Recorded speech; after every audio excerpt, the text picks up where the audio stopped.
From Plant Lab in Austin, Texas, this is Stacker News Live! Gentlemen, welcome back to another exciting episode of Stacker News Live. I'm here at the Bitcoin conference in Miami, living Big Willie style. Keyan, how are you doing in Austin? What is that? Will Smith. It's a Will Smith reference. Have you not heard that before? Oh, dude. Who's even Will Smith? Oh, he was an actor in the 90s. He was at Miami. So. How's everything back at the lab? It's fine. The Captain Stacks came in today, but otherwise it's just me again. The cleaner came in, and I was like, "Dude, what? You don't even need to be here. What are you here for?" Oh man, that sucks. How was BitDevs last night? BitDevs was great. There were like 25 people. There were a bunch of people, way more people than we expected. Yeah. Yeah. I wish I could be there, cool. But we're out here in Miami. Dude, there's so many stackers. There's like 5 stackers have come up to me. One randomly on the beach. That's what I'm saying. Stackers are everywhere. Yeah, that's like every person that watches the show that came up to you. And I didn't have a yellow hat on. So they still recognized you. Yeah, and then also now I saw Nout and Victor, and it was great seeing those guys again. So it's cool, man. We're doing it. But well, what else is going on out there? Oh man, we'll wait for. We're going to talk about Bitcoin conference. We'll wait till we get to that part. But let's get it going. Because I have battery and hotspot, and I think it's good right now. But let's get all the important stuff out of the way. All right. So the first top story of the week is Magic Web Store. This is from rsync25. Was on May 12th. A Bitcoin post, 33 comments, 6,514 sats. Keyan, is this super testnet again? This is super testnet. You know as well as I do. This is super testnet. Look at him getting it. This is like his first attempt at like marketing and like UX. You can tell he's beginning to think about it more. It's really cool to see. But basically, this is like Superstore, which we covered last week. But he's put like a new layer of varnish on it and tried to make it a little more normie friendly. And this is kind of what you get. You get this onboarding page. It even gives you like a login button, which isn't really a login button, but he just thought that a user might feel more comfortable with it. Kind of explains the private key or as like a magic string. And then kind of it describes the store generally. So you just don't show up at the product and, you have to figure it out on your own. But it's way more complete. It feels like way more of a full package. You might feel more comfortable sharing this with someone. But it's otherwise pretty much the same. I think he did add Lightning to it. That's the only like functionality difference that I'm aware of. And it's all on Nostr too, right? Yeah, Nostr. Nostr and Bitcoin, and you don't need to host it anywhere. You don't, you can spread out your trust to several relays. You don't have to trust Spotify or I don't know, what are some e-commerce store, Amazon, whoever. You can just blast it out to all the Nostr relays or as many as you want, and you have a web store. It's pretty cool. It's like a really nice illustrative example of things that we might see on Nostr eventually. Yeah. So last night there was a Nostr beach party, and I saw JB55 there. So I went up to him, and started talking to him. Great conversation, right? And then guess who walks around him? Super Testnet. They meet for the first time. It was like one of the best stories that I'm coming home with. It was awesome. They were talking about Magic Web Store, Dominus, all sorts of stuff. Like that was really cool conversation. But it's pretty crazy to see those two guys talking at like lightning speed about Nostr things. So really cool stuff. Yeah, those guys are really doing it. I was just on, I think it was on Snort earlier, and they said Nostr was on stage, and it was standing room only in the room William on stage. Yeah, so like right now, like I think the open source stage is like a third of what it was last year. Like just the room, it's the same spot, but it's just, I think they didn't realize everybody wanted to be here. It's a builder's market right now, so it's like this is where everybody's at. I see. So all the rest of the stages are like not as like they should have subscribed. swapped the Nakamoto. Like I'm sure they couldn't, right? But like they should have swapped like the big stage with the open source. It would have been everybody's here, the signal's here. So it's, I mean, but it's a bear market. I mean, as it should be, right? So it's, other than that, fantastic conference, fantastic. All right, cool. Let's get to the next. Let's get into the next top story. Ledger is offering an ID-based key recovery service. This is from Carl B. Menger, May 16th. 41 comments, 5,114 sats. So I've been hearing about this, but I don't really know what's going on. Yeah, we talked about this quite a bit at BitDevs last night, but basically Ledger is trying to offer a service that allows you to lose your Ledger device and then like literally lose it. It explodes, whatever, and at some point later be able to recover that wallet with just your identity. So that's kind of the way it works. And then there's many like problems that people have pointed out with this. For one, it basically makes your device online. It's basically, they're building into the product a way for your private key material to leave the device that is supposed to be air gapped and offline. And that's like the whole point. The whole reason you're using it is that it prevents this from happening, but they're enabling it to happen. So that's like one part of it. And the other part is the ID part. Like baked into the service is you have to give them your ID. You have to identify as you. So it's not exactly KYC, but it's a lot like KYC. It's basically KYC, but not in name, from what I can tell. And then the other part of it is if you're actually able to recover a private key that you no longer have access to, it means that someone else has access to it. Because while they say they encrypt your private key before sending it to their servers, who has the decryption key for that encrypted data? And as far as we can tell, it's likely Ledger. So and then it gets even more complicated because they split up the encrypted private key into three parts. And so maybe even if Ledger has the decryption key, they only have access to one part of it. But still, it's like a mess. It's like it's almost custodianship, but it can kind of probably make a claim that it isn't. I would say, like, but are you surprised though? I'm not shocked. I mean, this is the first time I've actually got a full explanation of it. I'm not surprised hearing this. This sounds like something they would do anyway. But what's the difference between this and just like a custodial exchange then at this point? Like, what's the difference? I think the main difference is, actually, I don't know what the difference is. Is it just just like a you're just LARPing on a wallet, I guess, at that point? Yeah, you're like I think you're kind of borrowing the halo of hardware wallets, like the benefits the marketing that surrounds hardware wallets. You're getting that, but then you're giving people the experience that they have on something like a Coinbase, which is what most people want. And so you might get this like nice overlap of that gives you like maximal market size or something. I don't know, but it doesn't make a whole bunch of sense to me. Maybe they'll clarify how the encryption works. Maybe there's like a PIN that's encrypting it that you actually have to remember. What is it launching? They don't.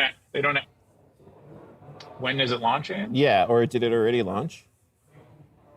I don't know. I have some threads up here, but I think it might. I think it's just you update your Ledger device, and then it asks you if you want. Oh no, it says coming soon, soft launch exclusively for Nano. Yeah, There have been some really good threads on it. If you're curious about it, some Athena Alpha wrote one. I know Seth for Privacy wrote a pretty good thread also. yeah. So what are they saying about it? Mostly like basically they're saying in depth what I said. What's kind of hard to describe in words.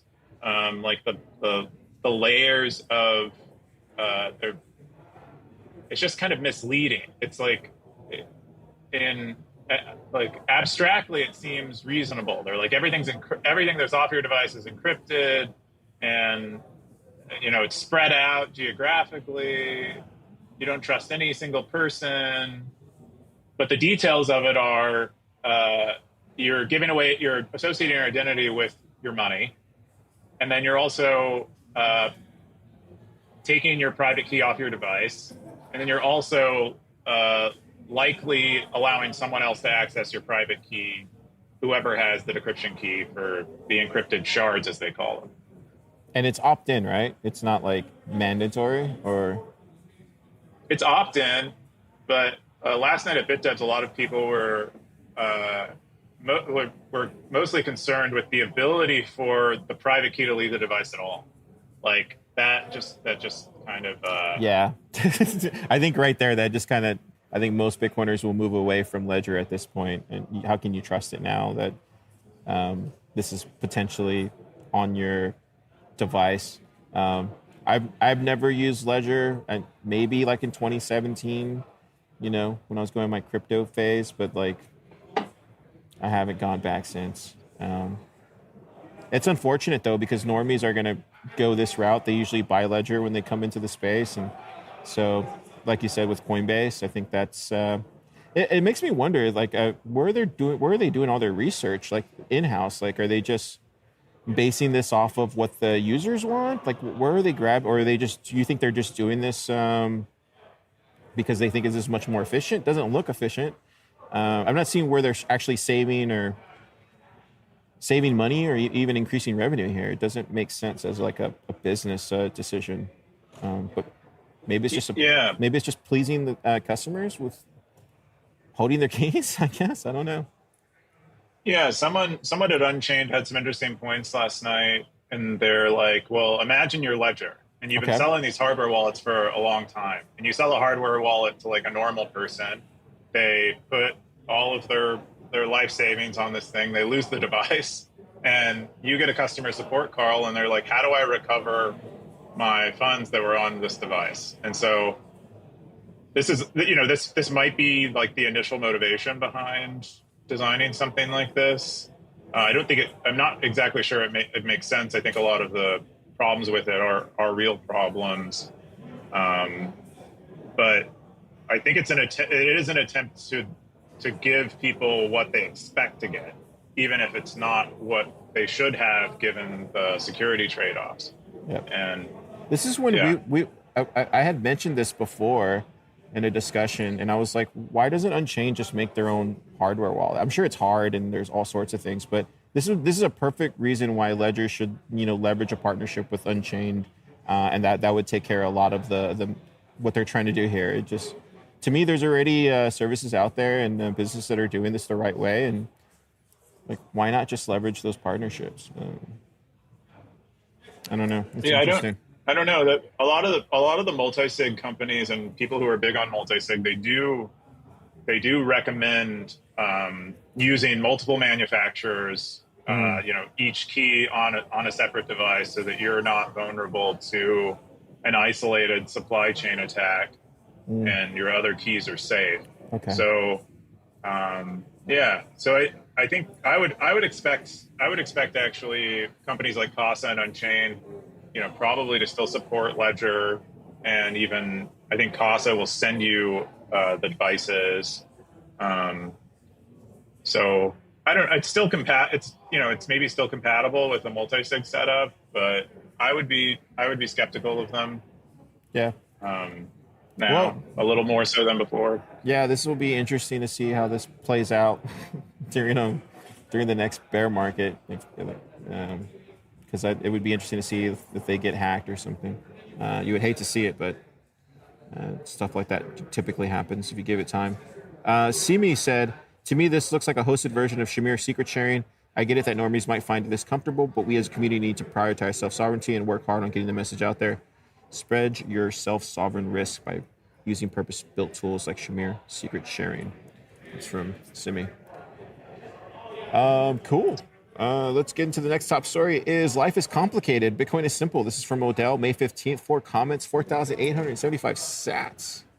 What's this about? Okay. Which one are we on? Yeah, life is complicated. Okay, cool. Yeah. So this is Odell. Odell continues to write, which is cool to see. I know, Car, you were really happy to see it before, but it's mostly Odell is kind of reminding us that the benefit of Bitcoin is that it makes your life more simple. And it allows us to not have to focus so much on money and the melting ice cube in our savings account, and instead focus on our lives, because we know that our savings are secure and not losing value. And I thought it was just, it was a very touching post. He writes, it's interesting. You can hear Odell when you read his posts. I don't know why. Maybe it's only me. I don't know. But I like hear his voice, and his voice. That's actually a good sign of great writing. Actually, is it really? Yeah, that's like the best compliment you can give a writer is hearing their voice when you read their writing. Okay, that's interesting. Because he has like a thing. It's like a cadence when he talks. It's almost like he's at the end of a sigh sometimes when he has a sentence. But I feel I like read this whole thing like that. But it was good. He wrote it after Mother's Day, and I could that's what I love about Bitcoin too. Is Bitcoin itself is complicated. It needs to be complicated. It's solving a hard problem, but what it does for people is it makes their lives actually simpler. So. Yeah, I love seeing his writing. I haven't read this yet, but I'll definitely read it on the plane ride back. Yeah, dude, I think Bitcoin. I mean, when you really look at it, it's just the group of people that are pushing this forward, right? Like, there's devs, plebs, in all sorts of areas of the space where everybody's working their ass off to like get this over the hill. It's really, to me at least, it's really a human movement that I love seeing. So, yeah. Heck yeah. Cool. All right, let's get into a doomer post. This is what if we're wrong. This is from Dark Bowl, May 16th. 81 comments for this doomer Stacker News post. 6,123 sats. What is this? Yeah. I thought this was good. I mean, I like asking what if I'm wrong all the time. It's like one of my favorite things to do. I had dinner with someone this week, and I was asking them to think about what if they failed at their startup, and they were like, I don't think about that. I'm like, how don't you think about that? I think about that like all day, every day, all the time. But I think this is a good practice to get into. You don't want to be blindsided by being extremely wrong usually in life. Like, if there's a car coming at you, you want to make sure you see it. And so I thought it was a good question to ask. We get a lot of great responses. My personal opinion on whether, so I haven't summarized the post, but it's like, what if we're wrong about Bitcoin? What if Bitcoin doesn't succeed? What if some of the FUD is true? What then? And my main response to this is Bitcoin might fail, but wanting to fix money is something worth pursuing, and I don't care. And that's really it. I think Bitcoin will succeed. It has a really good chance of succeeding. It's not 100% guaranteed. I think the mission of fixing money will eventually succeed. And that's my point of view. I saw David Marcus's talk yesterday, and he said almost the exact same thing. He was like, I'm paraphrasing here, but he's like, I'm willing to spend the rest of my life working on Bitcoin. And I was like, wow, like ex Meta, ex PayPal, kind of cool to hear him say that like publicly. That should get more people in the space, I'd imagine. Yeah, it'll definitely wake people up. I mean, it should, especially people who have a little more respect for authority than the current crop of Bitcoiners. Most of us having like none. But yeah, he's like a name brand, straight lace suit guy who, hard to fault, could probably run for office someday if he really wanted to. That type of guy. It's very rare. I mean, he's like another sailor, but almost a little more like plain and vanilla than even sailor is, which is awesome. Yeah, and I realize now, like, and maybe as a pleb, I really didn't realize, like, in the early days, like, what it was all about. But now that I kind of am out there and, running Pleb Lab now, I kind of see it as, like, you're really just growing the market, right? All these new people come in, they're growing the pie for everybody. And when I was just, like, stacking and hodling and not really doing anything, I didn't really see that. But now I do. So... Yeah, learning. I mean, we all the Bitcoin companies that fail will have contributed to Bitcoin, and so even if they fail in their own individual mission, they're helping like the bigger mission. They're helping us win the war, type of thing. Absolutely, well said.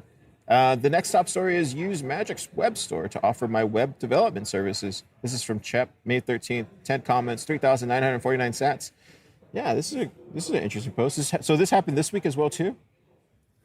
Yeah, so this was like right after Super posted his Magic web store redesign and a relaunch. And I went and visited it today. It's still up. So it's somewhat durable and available, and he's basically offering to build you a personal website for $100. I've talked to Chep before on Twitter, and he just graduated from a coding boot camp, and this is him getting out there. He's awesome, out there man. hustling. Yeah, this is amazing. I love seeing this. There's so many inventive ways this Magic web store can go. Yeah. I mean, I think it's awesome. What's really cool is Chep could take the Magic web store and he could skin it. He could personalize it for himself.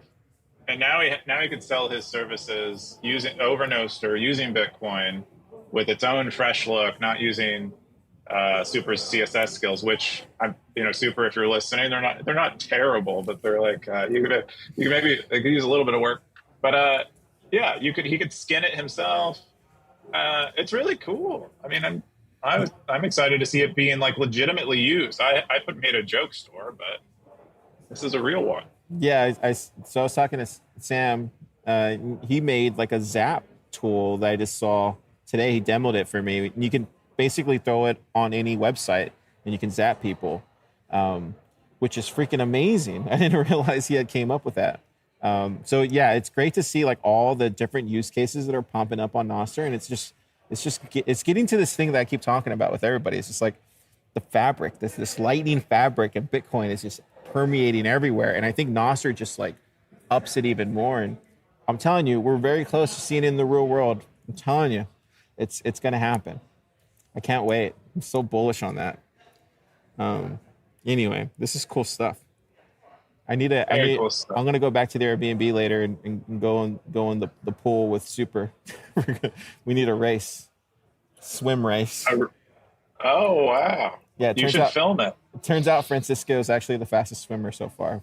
No one has beaten him. Dude, yeah, you can tell from his like svelte physique. It's probably all shaved down and everything. So that's it for the top 5 stories of the week. I'm going to bring up I have 2 top stories. The first top story is Mint the Future with Taproot Assets. This is from KR. May 16th, 4 comments, 1,400 sats. So I just wanted to bring this up because just talking to Gentry this week, we happened to be on the same plane. It was funny. Like there's just all, how that happens. We're like, we all leave from Austin at the same time. There's just all these Bitcoiners. But I was able to talk to him briefly about this, and they had like a little kind of like little, not so much a party, but kind of a gathering to get more developers there, like a Lightning Labs gathering. It was really cool to see, him discussing this and talking about where they're headed with it, and how it's a better alternative than what we see right now with the high fees and everything. And so I thought it was just well documented, just like it always is, and it is just very well. I don't know if you click on the link, but it goes really into detail. I partially read some of it. I'm going to finish reading the rest of it, but yeah, man, it's good to see this daemon come out, and then also Keyan, like, I don't know, man. There's a buzz. There's a buzz around this. Like it feels like this is not going to be as bad as we thought like a year ago. And I don't know if we all thought that. I don't know. I was kind of just like, we'll wait and see. But this actually looks. I mean, I don't know. I mean, seeing where everything is now with all the high chain fees and everything like that, and how it obviously doesn't scale. But what are your thoughts on this? Have you looked at this at all? Like, what do you think? I haven't looked. I mean, I vaguely. I mean, I loosely understand how it works. I think it's certainly better than. I'm not sure it's better even. It's certainly another path for people to do non-Bitcoin things with Bitcoin, which that I don't know where I land on that yet. I like Bitcoin itself as money, but maybe it needs to do other things. I don't know. My only like kind of thing with Taproot assets, formerly called Taro, until they were sued by another company or had a cease and desist or something. They my main thing is right now we're all complaining about on-chain fees being high because inscriptions are using up a bunch of block space. Right. But the equivalent for block space on the Lightning Network is liquidity. So Bitcoin and channels, and which direction is it able to be sent in? And when you add other assets to Lightning, now the constrained resource, the thing that you're paying fees for, is that liquidity. And if these other assets are taking up liquidity, or moving liquidity in ways that you are in such a way that you are competing with them when you want to move your Bitcoin around, we kind of have the same problem in a different way. Interesting. You think so, or you think that's we could? Okay. Yeah. I mean, it's another double-edged sword. Like on chain, inscriptions are giving miners more fees, which is great. It's securing all of our Bitcoin, or it's ensuring that more miners will come online and help secure our Bitcoin. And similarly, when this gets introduced on Lightning, should it take off, it'll mean that people want to transfer around altcoins and stable coins and NFTs, and they'll have to use Bitcoin to do that.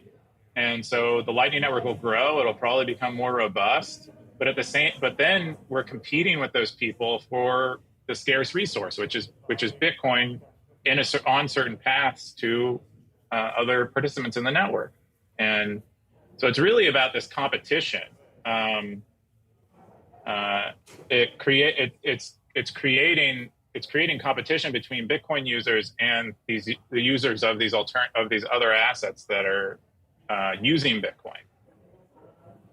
So do you think then maybe these like side chains, like, do you think maybe then that's the play here, or you think we're just going to see a lot of this stuff and may the best implementation win? I guess, is that what you're saying? Or? I mean, we don't even know if. I mean, so there's no Lightning, there's no alternative asset on Lightning that is like thriving right now. So Taproot assets might come out and totally flop,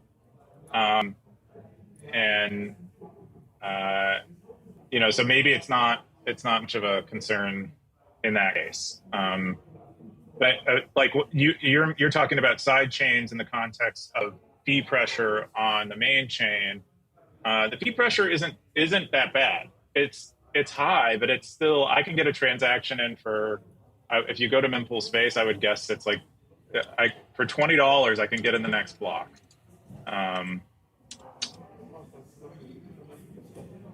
Yeah. Oh no, very cheap. Yeah, for like $3, the average transaction for like $4, the average transaction will probably get in the next block or two.